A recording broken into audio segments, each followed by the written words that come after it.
guest. We've got another guest, Picky. As Heat has gone tour, we've got another guest. He's watching now with us. Please welcome Oceans himself. Dylan Slevin's here. He's on mute. Let's unmute him. There you are. Hey, Dylan, you right, pal? Well, lads, what's the story? All right, we're just powering through this. We're on our third game, an hour and a half in. Thank you very much for joining us, Dylan.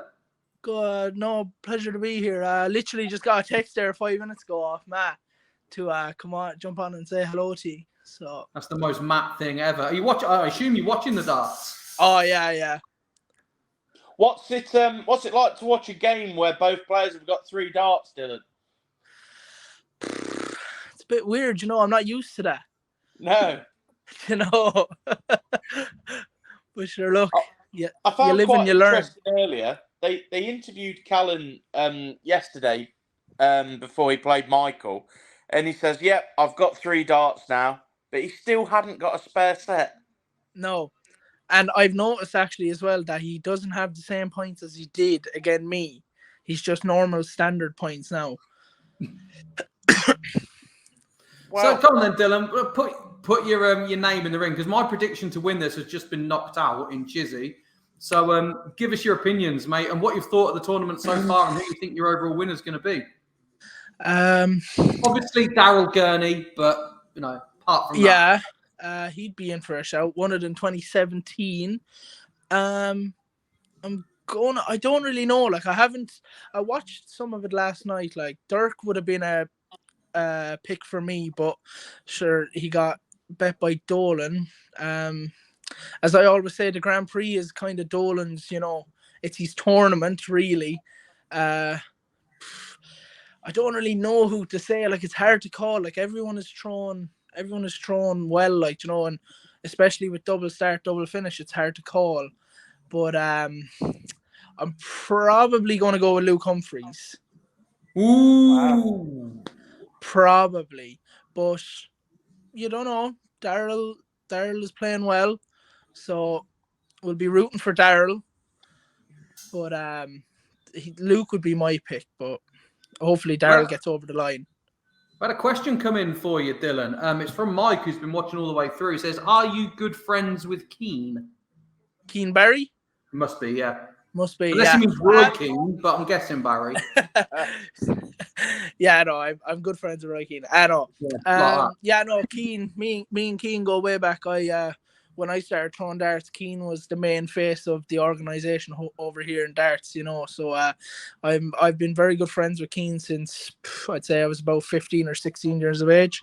So yeah, I'd be good pals with Keane. Yeah, he's good talent, isn't he, as well? He's really yeah, when he was younger, he was the man to beat. He was, as I said, he was the face of the organisation. Like, everyone knew who Keane Barry was. Like, and you'd be trying to avoid him in the tournaments. But then once I started to get to know him and all that, like, then I started beating him. So it was easy then to play against him. We've had a question in. When are your shirts going to be on sale, Dylan? Someone wants a Dylan Slevin shirt. I don't really know, but from the talk, I think the mission launches either next week or the week after. I'm not too sure. I don't really be told much, but hopefully they'll be out soon. I've got to ask you this, Dylan. What is going on over in Northern Ireland at the moment? Because there's a lot of good players coming out of there and young players. What's in the water over there at the moment? I don't really know too much about the darts up in the northern the north. Like, I don't really go up there to play as much, but I know Rafferty and Daryl do be playing in like a big weigh-in darts thing up in Oma. So yeah. And they were saying to me that I should go up. Like, it's there's good standards, good throwers. Shane McGurk, another MDA player, he lives up in the north, but I'm not really too sure about how darts is progressing up there, because I don't really go up and throw up in the Northern Ireland. So I'd say I know they have an organisation up there called the NIDO, the Northern Ireland Darts Organisation. I know they have a few good throwers. men's wise, but I don't really know too much about their youths. So I don't really know, to be honest. We just keep seeing a lot of good names coming out of there. Like Rafferty's a hell of a talent, isn't he? Like, yeah.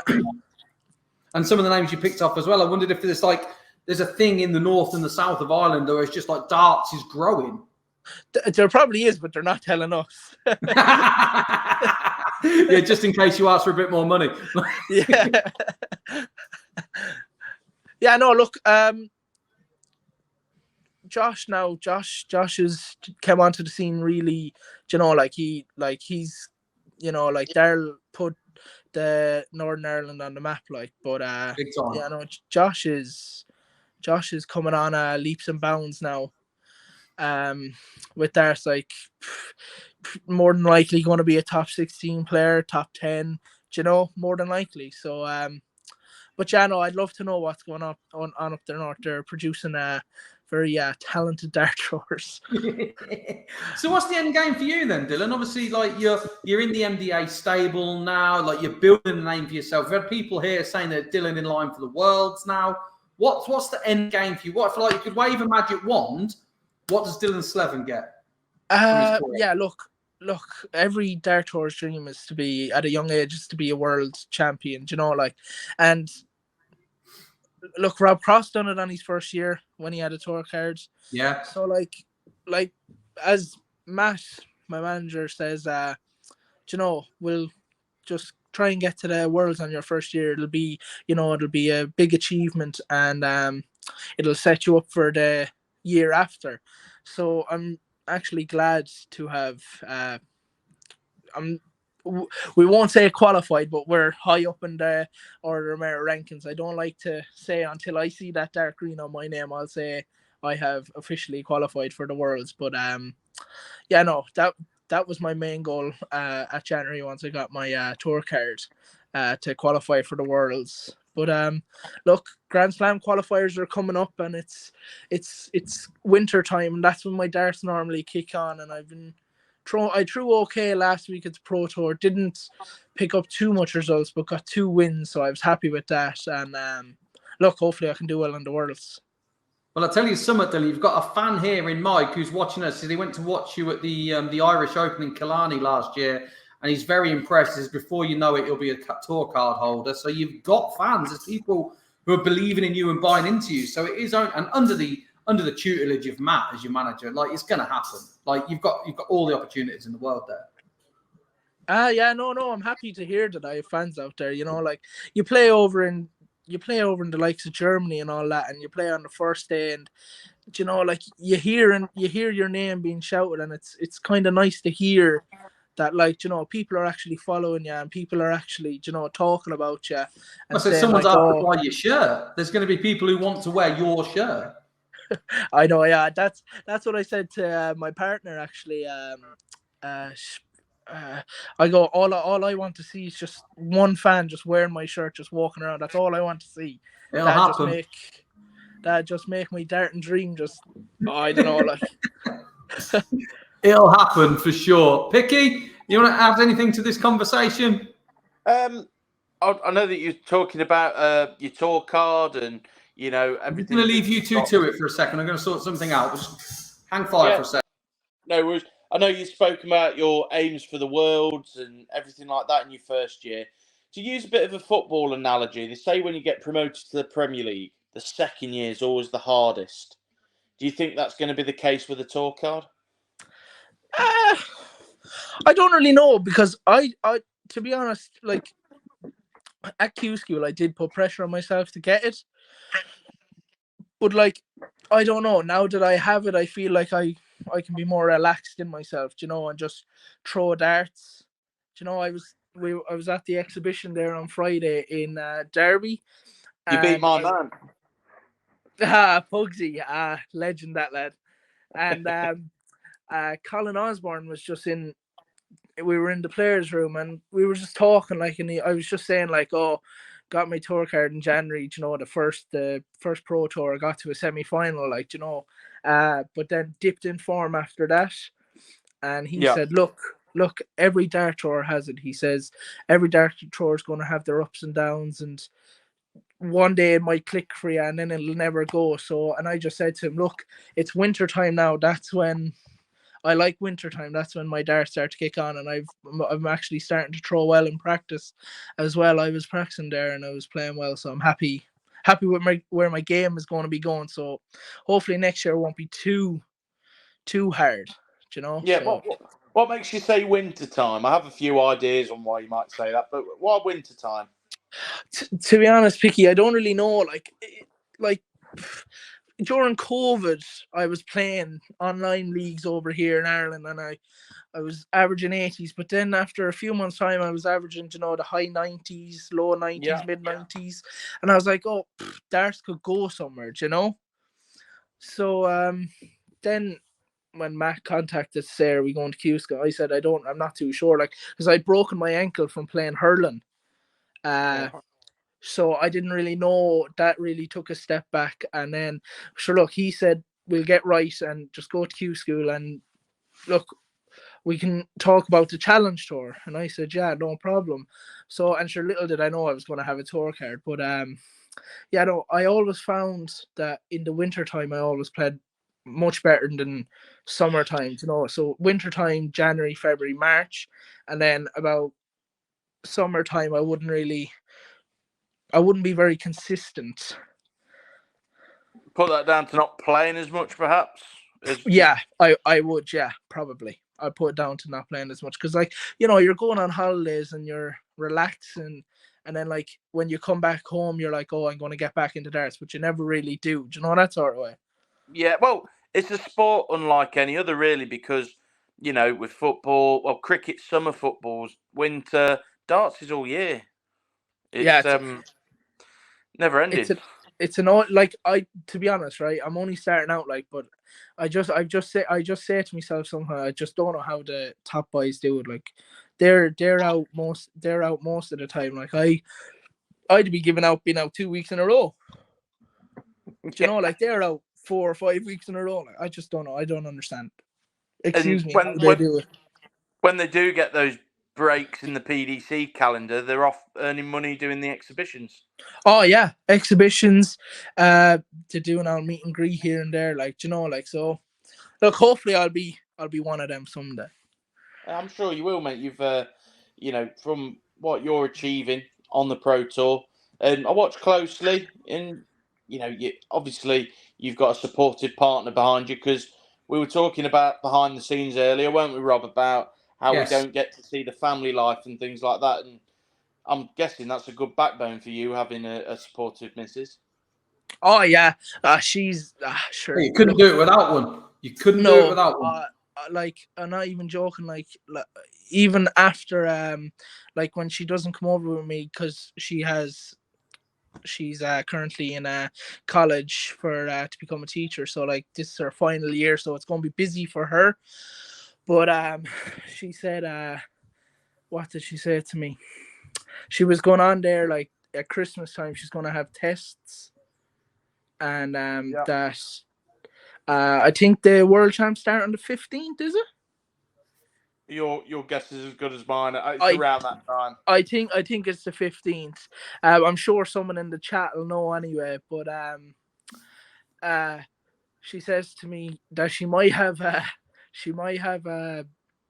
test on that day. So I said, "Oh look, you have to do that test. It's a given. It's your final year. It's the most important year to become what you want to do, So but she says to me, no, I won't. I'll be coming over to watch you in the Worlds. I'm not missing your first game and your first year in the World Champs.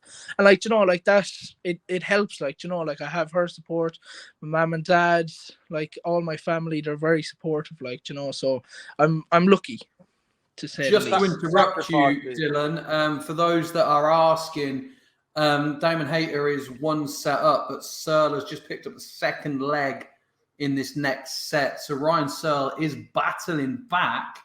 Dylan, I assume you're watching this. What's your fancy with these two players? Well, look, I had the privilege to play the two of them. I played Damon on the Euro Tour, and I played him once in Hildesheim in the Pro Tour, and I averaged 101, and still lost against Damon. So like, you know, like it's it's a bit of a mind baffler. Like you're looking at the stats, like, and you're saying, look, I averaged 101, like played out my skin, like, you know, but Damon just hit the right finishes at the right time. And I played Ryan, I think, in Wigan. I can't, don't ask me for the love of God what tournament it was. I know it was the Players' Championship, can't remember what number. And yeah, I got bet 6-5 to Ryan, like, you know, but they're two class throwers, two nice men. I get along with the two of them, practiced with Damo a few times, you know. But like, you're sitting on the fence nicely there then, Dylan. Yeah. It's a hard game to call, really, like, isn't it? It is. This is the one that, I mean, everyone we've spoken to is just like, this is the one that can go either way. It's the flip of a coin. Yeah, really, like, it's hard to really call, like, you know, like, I don't know. I think Searle might sneak it over the line in the last leg. Well, not if he's throwing like that. He's not going to. Sure, most of the like it's a short format. Like, I know it's first to two, like, you know, but it's a very short format for a big major, you know, like, so you have to get off in the first 3 darts. Absolutely, we noticed it earlier with Chizzy. Like, he didn't get a double to start off with his first 3. Yeah. And Woodhouse just took advantage of it and absolutely like picked up the leg. And then you're like, well, that's how it happens. I think. I'm not really too sure, but I think he has the best stats for starting off Woodhouse, like, you know, starting off the leg with the double start, like, even though I know it's only 2 days in, like, you know, but it's good for a debut game, like, you know, anyone would love that start. It were good. So, there's one set apiece now. Hitter and Searle, one set apiece. And Picky said this one's going to go down to the wire. And I think he might be right. This could be, well, it's the next one that wins, isn't it? But this could be 2 legs each year. And now he just hits an 83. Should have switched to the 18s. Triple 19. Oh, double 16. I'm not seeing I mean, this might sound awful, but I'm not seeing a tournament winner here. In the 2? No, yeah. I don't think so. I'm not seeing a tournament winner between the 2 of them. No, I can see one of them getting to the quarters, possibly semis, but I don't see a winner in the 2 of these boys. But look, it's darts. You don't know. It's all exactly. On the day. It all comes down to that finishing on a double. What I'm going to do, Dylan, I'm going to love you and leave you, my friend, because we've taken up a lot of your time. It's been an absolute pleasure, and good luck with the future. Obviously, everyone in the comments is like waiting for the shirts, waiting for the memorabilia, and we will see you over here in England before too long. No problem. Thanks, Rob. Take care, brother. See you now. Bye, lads. Bye.